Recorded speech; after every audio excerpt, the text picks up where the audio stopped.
আসসালামু আলাইকুম। কেমন আছো তোমরা? ওয়ালাইকুম সালাম। ভালো আছি। আপনি কেমন আছেন স্যার? আমিও ভালো আছি।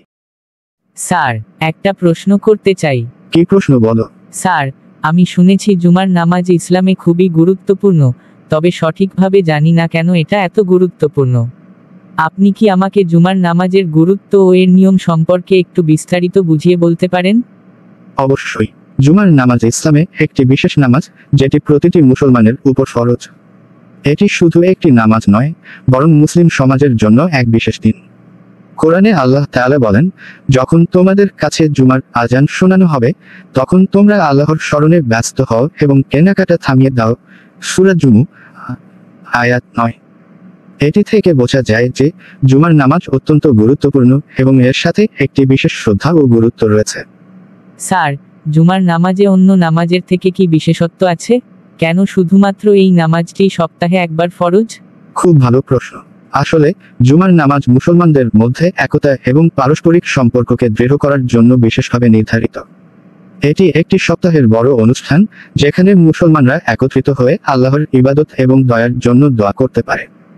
আরও একটি দিক হলো, এটি মুমিনদের জন্য এক ধরনের আধ্যাত্মিক পরিষ্কারতা ও পুনর্জন্মের মতো। তবে সাধারণ ফরজ নামাজগুলি 5 ওয়াক্তে থাকে, কিন্তু জুমার নামাজ সপ্তাহে একদিন হওয়ায় এর মাধ্যমে মুসলমানদের বিশেষ বৈশিষ্ট্য ও গুরুত্ব দেয়া হয়েছে। স্যার, জুমার নামাজের সময় কি কিছু বিশেষ নিয়ম আছে? হ্যাঁ, জুমার নামাজের কিছু নির্দিষ্ট নিয়ম রয়েছে। প্রথমত, জুমার নামাজ 2 রাকাত ফরজ এবং এটি ইমামের পিছনে আদায় করতে হয়। তার আগে কিছু সুন্নত নামাজ রয়েছে, যেমন 4 রাকাত সুন্নত মুআক্কাদা। এছাড়া নামাজের আগেই খুতবা দেওয়া হয়, যা খুবই গুরুত্বপূর্ণ। খুতবা শোনার সময় মুসলমানদের কথা বলা বা অন্য কোনো কাজ করা উচিত নয়। তারা খুতবার বিষয়বস্তু ও উপদেশে মনোযোগী থাকবে। এর মাধ্যমে তারা আল্লাহর নির্দেশনা ও জীবনদর্শন সম্পর্কে আরও অবহিত হয়। স্যার, খুতবার সময় কি ধরনের উপদেশ দেওয়া হয়? খুতবা মূলত 2টি অংশে বিভক্ত।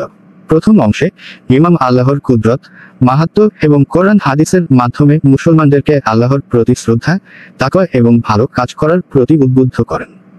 দ্বিতীয় অংশে ইমাম মুসলমানদেরকে তাদের সামাজিক, অর্থনৈতিক এবং আধ্যাত্মিক দায়িত্ব সম্পর্কে উপদেশ দেন। তিনি সমাজে ন্যায় ও সদাচার প্রতিষ্ঠা করার জন্য গুরুত্ব দেন। এছাড়া খুতবায় আল্লাহর কাছে দোয়া এবং রহমত প্রার্থনা করা হয়। স্যার, আপনি বললেন যে খুতবার সময় কথা বলা উচিত নয়, কিন্তু যদি কেউ মিস করে বা দেরি করে আসেন, তাহলে কি হবে? জুমার নামাজে আসতে দেরি হলে প্রথমে তোমাকে খুতবা শোনা জরুরি। খুতবা মিস হলে নামাজের পর কয়েকটি অতিরিক্ত রাকাত সুন্নত নামাজ পড়া উচিত। যদি কোনো কারণে খুতবা মিস হয়ে যায়, তখনও কিন্তু নামাজটা গুরুত্বপূর্ণ এবং মাকবুল। তবে খুতবা শোনার গুরুত্ব অনেক, এজন্য সময় মতো মসজিদে আসা গুরুত্বপূর্ণ। স্যার, যদি কেউ জুমার নামাজ মিস করে, তাহলে কি করতে হবে? যেহেতু জুমার নামাজ ফরজ, একে মিস করা খুবই দুঃখজনক। তবে যদি কেউ জুমার নামাজ মিস করে, তার জন্য বিকেল বেলা সাধারণ 4 রাকাত নামাজ পড়া উচিত। এটি জুমার রক্ষণ হিসেবে পরিচিত, যাতে সেই ব্যক্তি জুমার নামাজের সওয়াব কিছুটা পূর্ণ করতে পারেন। স্যার, আপনি বললেন যে জুমার নামাজের আগে কিছু সুন্নত নামাজ রয়েছে। সেগুলি কি? হ্যাঁ, জুমার নামাজের আগে 4 রাকাত সুন্নত নামাজ মুআক্কাদা রয়েছে। এটা অতিরিক্ত নয়, বরং প্রস্তাবিত। যিনি জুমার নামাজের আগে এই সুন্নত নামাজ পড়বেন, তিনি অনেক বেশি সওয়াব পাবেন। এই সুন্নত নামাজগুলি মূল নামাজের আগে পড়া হয় এবং এটি ভালো কাজের প্রতি উদ্বুদ্ধ করে। স্যার, আমি জানি জুমার দিন অনেক গুরুত্বপূর্ণ, তবে বিশেষ কোনো দোয়া বা আমল আছে কি যা জুমার দিনে পড়লে বেশি বরকত পাওয়া যায়? হ্যাঁ, জুমার দিনে কিছু বিশেষ আমল রয়েছে। সবচেয়ে গুরুত্বপূর্ণ আমল হলো সূরা আল কাহফ পড়া।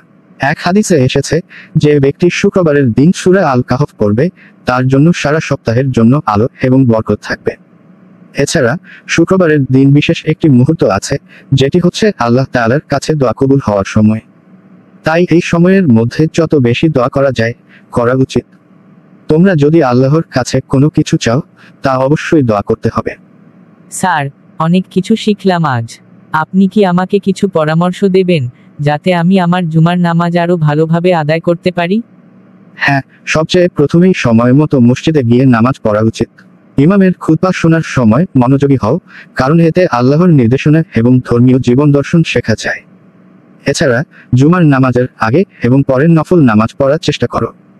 সবশেষে দোয়া এবং তাওবা করতে ভুলো না, যেন আল্লাহ তোমার নামাজ কবুল করেন এবং তোমার জীবন সঠিক পথে পরিচালিত হয়। ধন্যবাদ স্যার, আপনার পরামর্শ আমাকে অনেক সাহায্য করবে। ইনশাআল্লাহ আমি এই বিষয়ে আরো মনোযোগী হব। আল্লাহ তাআলা তোমাকে হেদায়েত দান করুন। তুমি যদি নিয়মিত জুমার নামাজে অংশগ্রহণ করো, তাহলে আল্লাহ তোমাকে অনেক বরকত ও সফলতা দান করবেন।